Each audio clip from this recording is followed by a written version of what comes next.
હવે આપણે બાળકોને સામાન્ય જ્ઞાન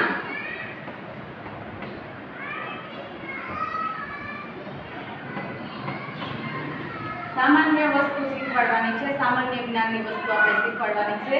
આપણે હવે બાળકોને એકડા બગડા જ્યાં સુધી ઘૂંટતા અને દોડ કરીને એના ઉપર ઘૂંટતાને ન આવડી જાય ત્યાં સુધી આપણે એ જ પ્રયત્ન પાર્ટીની અંદર ચાલુ રાખવાનો છે।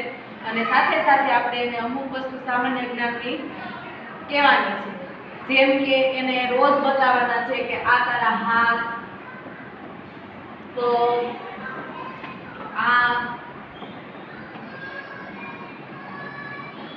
પેટ, પછી નાક, કાન, માથું,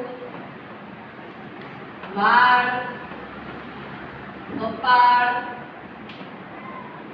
આટલી